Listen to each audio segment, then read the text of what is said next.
Hello दोस्तों। तो चलिए सुनते हैं फिर से कहानी का अगला भाग, पार्ट 24। फिर मिलोगी। चलिए सुनते हैं कहानी।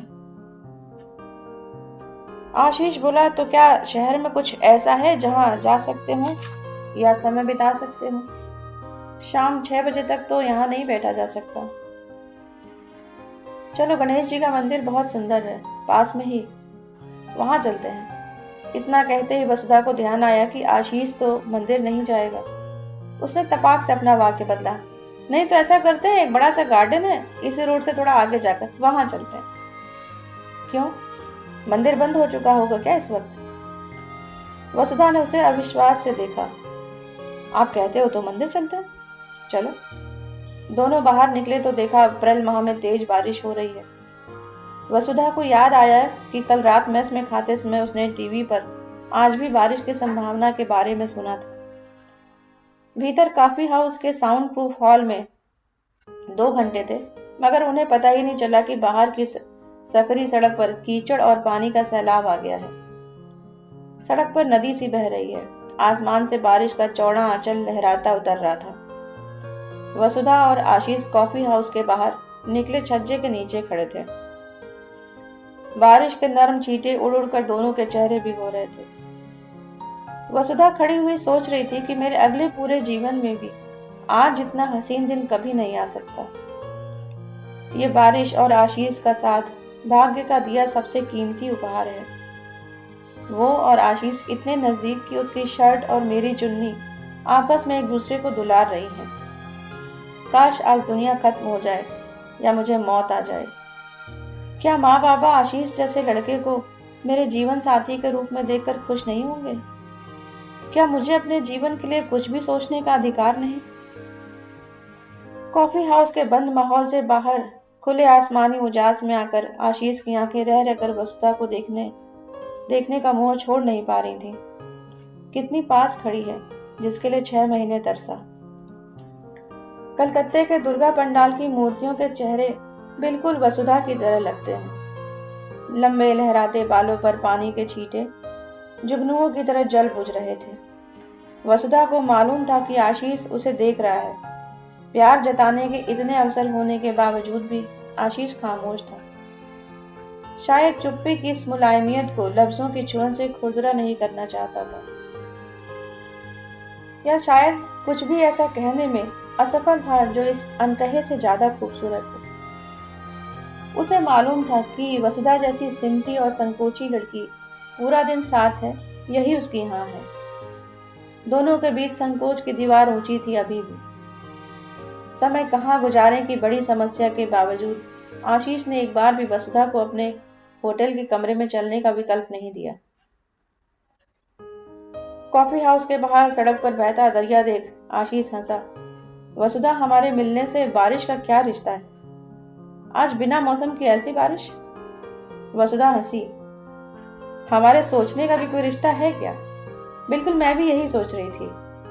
ट्रेन वाली बारिश में मिलने के बाद जब जब बारिश हुई मुझे आप याद आए। मुझे लगा कि क्या बारिश होने पर आपने भी मुझे याद किया होगा। इतना बोलते ही वसुधा को एहसास हुआ कि ये तो लगभग प्रेम प्रदर्शन सा कुछ निकल गया मुंह से। वो गाल से लेकर कान तक लाज की आंच में गर्मा गई।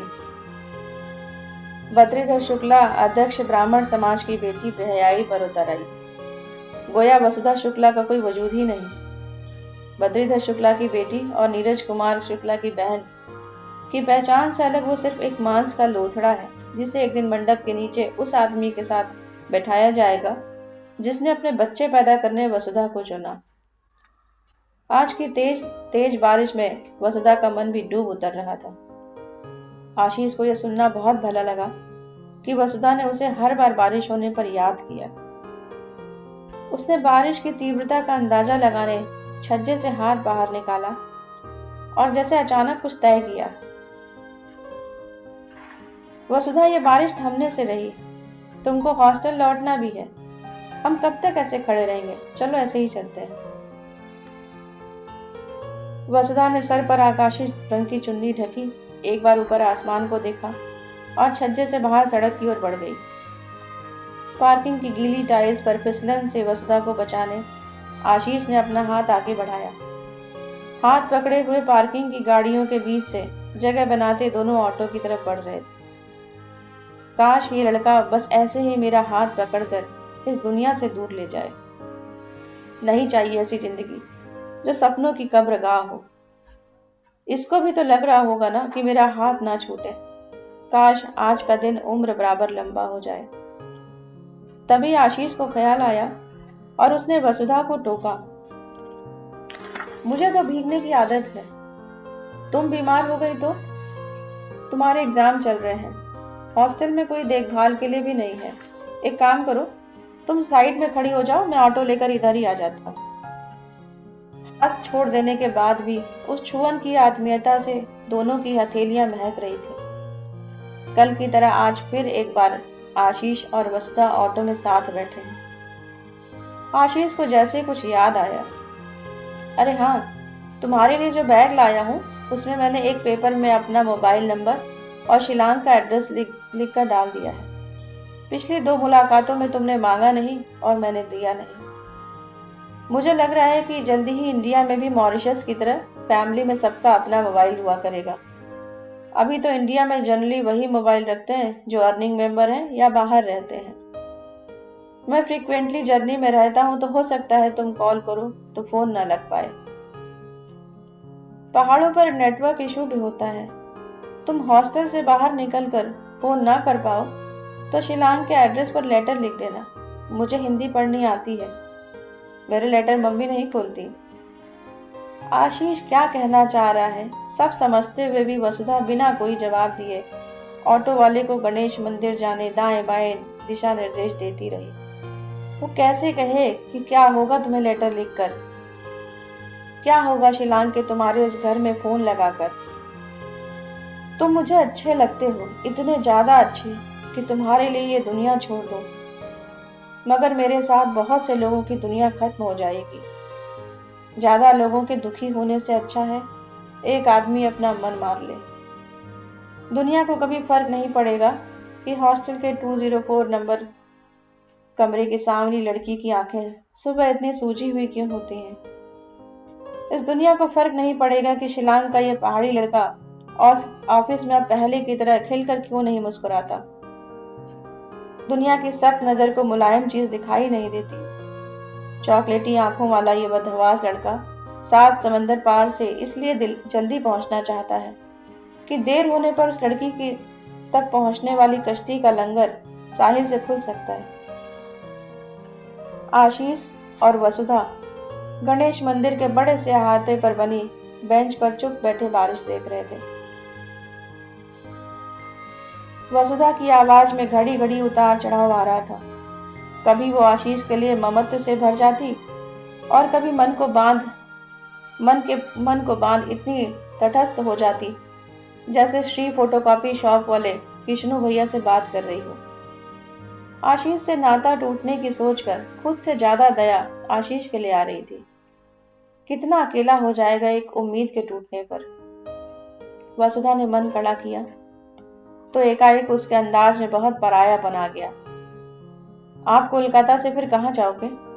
शिलांग। आशीष को वसुधा की आवाज बहुत दूर से आती लगी।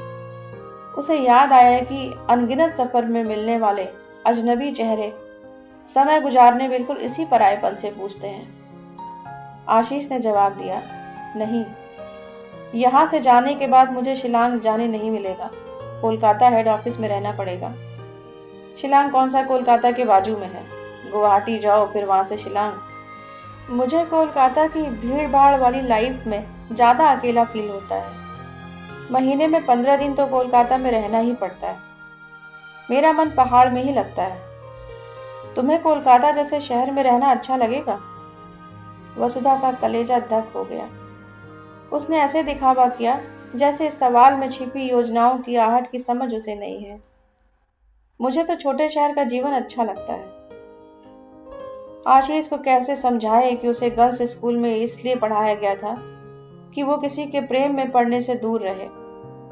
जोर से हंसना नहीं, सड़क पे रिश्ते का कोई भाई भी मिल जाए तो उससे बात नहीं करनी, फिल्म देखने केवल परिवार के साथ जाना है। माँ ने जाने किस झक में उसे नागपुर हॉस्टल भेजा और अब पछताती हैं। हॉस्टल वाली लड़कियों के लिए रिश्ते नहीं मिलते। का भान उन्हें पहले होता तो वे कभी न भेजती। आशीष को यह सब बताकर क्या फायदा। छोटे शहर की दुनिया इतनी बड़ी होती है कि लड़कियों की सारी खुशी सोख कर भी उसकी प्यास नहीं बुझती। वसुधा ने चेहरे पर उड़ाए बालों को पीछे करते हुए पूछा, आप आज पहली बार मंदिर आए हो? नहीं, 2-3 बार गया हूँ। हालांकि शिलांग में आधे से ज्यादा लोग क्रिश्चियन हैं, तो चांस नहीं मिल पाता। मैं चर्च भी कम ही जाता हूँ। एक हिंदू फ्रेंड की सगाई स्वामी नारायण मंदिर से हुई थी, तब मंदिर गया था। फिर एक आंटी के संग एक बार दुर्गा पंडाल गया था। वसुधा, तुम्हारी आंखें दुर्गा माँ जैसी सुंदर हैं। वसुधा ने तारीफ से असहज वो बात बदल दी। मैं 1 महीने बाद नागपुर से हमेशा के लिए चली जाऊंगी। मेरा मन तो आगे भी यहाँ से पढ़ने का था। आशीष ने सहमति जताई। बिल्कुल यहीं से पीजी करना चाहिए। वर्धा क्यों जा रही हो? वसुधा ने डूबे हुए स्वर में कहा, हमारे घर में लड़कियां डिसीजन नहीं लेती। वो कहाँ जाएंगी, कहाँ नहीं जाएंगी, जॉब करेंगी, नहीं करेंगी, शादी कहाँ होगी, किससे होगी, कॉलेज पढ़ेंगी, नहीं पढ़ेंगी, सब घर के जेंट्स डिसाइड करते हैं। जैसे आप अपने बॉस से ऑफिशियल काम के लिए परमिशन लेते हैं ना, हमारे यहाँ भी परमिशन लेना पड़ता है। मेरी माँ अपने मायके कितने दिन के लिए जाएंगी, किसके घर की शादी में नहीं जाएंगी, उनके कौन से रिश्तेदार घर में अलाउड, सब मेरे बाबा तय करते हैं। आगे चलकर भैया डिसीजन मेकर होगा फैमिली का। ऐसे में तो फादर ब्रदर या हस्बैंड से रिलेशन कभी फ्रेंडली नहीं हो पाते होंगे। वो तो बॉस की पोजीशन पर बैठे हैं। हाँ, आप यदि परिवार के मुखिया को बॉस कह रहे हो तो कह सकते हो। हम पले बढ़े ऐसे ही हैं। आपका बॉस छुट्टी अलाउड कर देता है या फिर आपके किसी आइडिया को अप्लाई कर दे तो आप खुश हो जाते हो ना। जब वो मना कर देते हैं तो दुखी हो जाते हैं, लेकिन उनसे बहस नहीं करते ना। पूरी उम्र ऑफिस में इस तरह निकाल देते हैं ना। आप ऑफिस में बॉस के साथ नहीं बल्कि अपने कलीग्स के साथ मजे करते हो। हमारे यहाँ औरतें मर्दों से अलग आपस में ही खूब हंसी मजाक, बाजार, पूजा भवन में मुलाकात करती हैं। मतलब माँ बेटी, चाची दादी, मौसियाँ बहनें घर में महफिल सजाती हैं जब घर के मर्द बाहर हों। जैसे ही मर्द वापस आते हैं फिर तमीज से पेश आने लगती हैं। मुझे हमेशा लगता है काश बाबा केवल मुझे मेरे मन की पढ़ाई करने देते। असल में उन्हें डर है कि मैं अपने पैरों पर खड़ी हो गई तो कहीं खुद की पसंद से शादी न कर लूं। आशीष फीका हंसा। वो जानते हैं कि कमजोर रखकर ही कंट्रोल में रखा जा सकता है। हस्बैंड पर डिपेंड रखने पर वो उसे छोड़ नहीं सकती, चाहे कितना भी बुरा रिश्ता हो।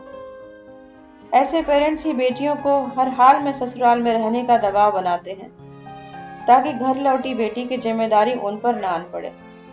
बेटी को अपना खर्च उठाने लायक नहीं बनाया तो बुला भी नहीं पाते। लड़कियां यदि फाइनेंशियली इंडिपेंडेंट हो गई तो गलत बात को अपोज कर सकती हैं। ऐसे पेरेंट्स डरा कर पाले हुए बच्चों को संस्कारी कहते हैं। आशीष को इस गुलाबी रिश्ते का भविष्य शून्य दिखाई दे रहा था। इतनी दूर आकर ठगा जाने के बाद उपजी विचार शून्यता से उबरने के लिए निचला होंठ चबाता टेबल पर रखा गिलास घुमाने लगा। वसुधा फिर बोली, ब्राह्मणों में बेटियों की शादी में बाप खेत बेचता है, बैंक की एफडी तुड़वाता है, भाई ऑफिस से लोन लेता है, माँ अपनी शादी के चढ़ावे के गहने गलवा कर बेटी के लिए नई डिजाइन के गहने बनवाती है। अब जब एक शादी में इतना हैवी इन्वेस्टमेंट हुआ हो तो लड़की खुद डरती है कि घर वापस कैसे जाऊं। मिडिल क्लास फैमिली सालों कर चुकाती है बेटी की शादी का। बेटी मायके लौट कर बाप भाई के खून पसीने की कमाई पर पानी कैसे फेर दे। दोबारा ये सब खर्च कौन करेगा? आप लोगों में दहेज नहीं चलता, इसलिए डिवोर्स केस हमसे तो ज्यादा ही होते होंगे। हमारे यहाँ शादी मतलब परमानेंट सेटलमेंट। शादी के बाद बेटी को बहुत मुश्किल हो रही है तो माँ बाप दुखी जरूर होंगे, मगर लड़की को वापस नहीं बुलाते। लगे तो लड़के वालों को थोड़ा दान दक्षिणा और दे देते हैं ताकि बेटी को परेशान न करें। हमारे यहाँ बेटी का किसी लड़के से प्रेम करना माँ बाप की पीठ में खंजर भोंकना है। जिस थाली में खाया है उसी में छेद करना है। अफेयर रखने का मतलब पेरेंट्स के लिए थैंकलेस हो जाना है। आशीष व्यंग्य से मुस्कुराया। जब तुम्हारे परिवार में लाइफ पार्टनर पेरेंट्स डिसाइड करते हैं तो तुम्हारी सहेलियां कौन होंगी ये भी उन्हें ही डिसाइड करना चाहिए। स्कूल में कौन तुम्हारी बेंच पर बैठेगा, तुम किसके साथ बैडमिंटन खेलोगी, हॉस्टल में तुम्हारी कौन रूममेट होगी, ये सब भी उन्हें तय करना चाहिए। प्रेम प्रस्ताव रखे बिना ही वसुधा और आशीष एक दूसरे को सब कुछ समझा रहे थे, मगर इशारों में। दोनों के बीच पर्दा तो था मगर पारदर्शी। विभाजन की दीवार तो थी लेकिन कांच की। अलगाव भी था और सब कुछ नजर भी आ रहा था। प्रेम था मगर उसे अपनाया नहीं जा रहा था, स्वीकारा नहीं जा रहा था। समर्पण भी था, मजबूरी भी थी। इस धरती पर कितने इंसान अपने मन का जीवन जी पाते हैं। दुनिया की खींची लकीरों के दायरे के भीतर घुट घुट कर जीना तो मरने से ज्यादा बदतर है। क्या मन का जीवन जीने के लिए इस दुनिया को दुत्कारा नहीं जा सकता? अचानक वसुधा ने बेंच में बैठे बैठे ही शेड से बाहर हाथ निकाला। बारिश बंद हो गई। चलो न बाहर वाले गार्डन तक टहल आए। आशीष खड़ा तो हो गया मगर गार्डन की तरफ देखते हुए कहा, वसुधा वहां गार्डन में सिर्फ कीचड़ दिख रहा है। तुम कहो तो उस सामने वाले रेस्टोरेंट में एक एक कॉफी पी लेते हैं। वसुधा बेंच से उठी और मंदिर के लंबे चौड़े प्रांगण में चारों तरफ बने छोटे छोटे देवालयों के सामने शीश झुकाकर वो मांगने लगी जो इन सारे भगवानों की पहुंच से बाहर था। आशीष को भुवनेश्वर का लिंगराज मंदिर याद आया, जहां वसुधा से पहली मुलाकात के बाद वो सिर्फ इसलिए गया था कि यही वह जगह है जहां वसुधा दादी के साथ आई थी। उस वक्त वो मंदिर में घूम घूम कर देख रहा था कि ट्रेन में मिली लड़की, वो लड़की कहाँ बैठी होगी। लेकिन आशीष को आज खुद का इतना लंबा सफर करके यहाँ आना, महीनों का रत जगा, वसुधा की बेरुखी के आगे बेमानी बेमतलब फिजूल लग रहा था। वसुधा की निष्ठुरता से उसे खींच होने लगी और खुद पर दया आ रही थी। मॉरिशस से आते समय की उत्कंठा, खुशी, उत्साह अब निराशा में डूबने लगा। जैसे एक जहाज लावा लश्कर के साथ बंदरगाह से रवाना हुआ और साहिल पर पहुंचने से पहले बीच दरिया में डूब गया। वसुधा की अवैध खामोशी से सब कुछ बेनतीजा होकर बीच में ही छूट जाएगा। भुवनेश्वर और अकोला के स्टेशन पर उदास जाती वसुधा, कल उससे मिलने कॉलेज से दौड़ती बाहर निकली वसुधा कोई और थी। आज जो साथ चल रही है वो अपना डिसीजन लेकर आई है और उसका डिसीजन खिलाफ है। दोनों फुटपाथ पर साथ साथ चल रहे थे मगर मन से कोसों दूर हो गए, उतने ही दूर जितने वर्धा और शिलांग। सड़क के किनारे छोटे छोटे पानी के डबरों पर अब तब पड़ती बरसात की बूंदें चक्र सा घेरा बना रही थी। दो मुसाफिर इस सफर की अंतिम कुछ घड़ियों को आखिरी सांस तक लंबा करने के जुगत में चुप चल रहे थे। वसुधा ने रेस्टोरेंट में कोने वाली बेंच ली। आशीष, मेरे पास अब केवल 1 घंटा बचा है। यहाँ से हॉस्टल पहुँचने में ही मुझे आधा घंटा लग जाएगा। आपकी ट्रेन कल सुबह 6 बजे की है ना? आशीष ने टेबल पर रखे पेपर नैपकिन के बंडल को उल्टा सीधा करते हुए बहुत बेचारगी से गुजारिश की। वसुधा, लेटर जरूर लिखना, मैं वेट करूंगा। मेरी मम्मी किसी हाल में लेटर नहीं खोलती। वसुधा टेबल पर अंग्रेजी के नंबर 8 की काल्पनिक आकृति उंगलियों से बनाती चुप रही। आशीष के पास बताने को कुछ नहीं था मगर वसुधा लगातार उसे सुनना चाहती थी ताकि ताउम्र याद रखने आशीष की ज्यादा से ज्यादा बातें रहें। आशीष वसुधा को लगातार सुनना चाहता था क्योंकि बोलते समय वो उसकी आंखों में देखती है और उसकी पनीली आंखों से वो ज्यादा सच बोलती है। दोनों का बात करने का मन मर गया मगर सुनने की चाह जीवित थी। वसुधा आशीष की हर इच्छा को समझ रही थी और आशीष चुपचाप वसुधा की आंखों की लाचारी, हताशा और उदासी सुन रहा था। आशीष ने अचानक ही पूछा, तुम्हारे हॉस्टल लौटने का टाइम हो रहा है? हाँ। कॉफी खत्म करके दोनों रेस्टोरेंट के बाहर निकल आए। वसुधा जानती है कि ये अंतिम मुलाकात है क्योंकि अब वो ये तय कर रही है तो निश्चित अंतिम। वर्धा लौटते ही सब खत्म। वसुधा सामने से निकलते ऑटो को इशारे से रोक रही थी। कि आशीष ने जैसे कोई आखिरी इच्छा जाहिर की। थोड़ी दूर तक साथ चल लें, फिर फिर कर लेना ऑटो। बारिश से धुली काली सड़क के किनारे बने फुटपाथ पर दोनों चुपचाप चल रहे थे। लाल पत्थरों वाला फुटपाथ बारिश के बाद झड़े गीले पत्तों से भर गया। टहनियों से पानी अभी भी टपक रहा था। दोनों के बीच की खामोशी मातम पुरसी करने आए लोगों सी थी, जहाँ कहने सुनने को कुछ नहीं, बचाने समेटने की गुंजाइश खत्म। बस सत्य को स्वीकार लिया जाता है। आशीष की आंखों में याचना की बेचैनी थी, वसुधा की आंखों में मजबूरी। आती जाती गाड़ियों की हेडलाइट गीली सड़क पर थरथराती पीली लकीर बना रही थी। बरसात की ठंडक और पेड़ों की खुशबू में लिपटे दो दिल कितने उदास चले हैं, ये बात सड़क पर आते जाते लोगों को नहीं मालूम। स्ट्रीट लाइट की रोशनी के घेरे में दिख रहा था कि फुहार अभी भी झर रही है। जाने क्या सोचकर आशीष ने सामने से आते ऑटो को हाथ के इशारे से रोका। ऑटो ने जरा आगे जाकर एक यू टर्न लिया और पानी उछालता फुटपाथ से चिपक कर खड़ा हो गया। आशीष ने वसुधा का हाथ कुछ सेकंड्स के लिए अपनी हथेलियों के बीच हल्के से दबाकर छोड़ दिया और फिर अपना हाथ चूम लिया। ऑटो में बैठने के बाद वसुधा ने जिस नजर से देखा, उन आंखों का विषाद आशीष को जीवन भर के लिए अवसाद से भरने को पर्याप्त था। ऑटो एक झटके के साथ बढ़ गया। ऑटो वाला सामने लगे आईने में वसुधा को रास्ते भर आंसू पोंछते देख रहा था। हॉस्टल के बाहर वसुधा ने उतरकर पैसे दिए और मेन गेट से होती कश्यप मैडम के रूम में रखे रजिस्टर में एंट्री का साइन कर भीतर चली गई। मेन गेट के बाहर ड्राइविंग सीट पर बैठा ऑटो वाला वसुधा को उस बड़े अहाते में विलीन होते देखता रहा और फिर नई सवारी की तलाश में आगे बढ़ गया। दोस्तों, उम्मीद है आप सबको कहानी पसंद आ रही होगी, और अगर पसंद आ रही है तो प्लीज़ सुनते रहिए कहानी, बने रहिए हमारे साथ story time with Aarti. Thank you so much.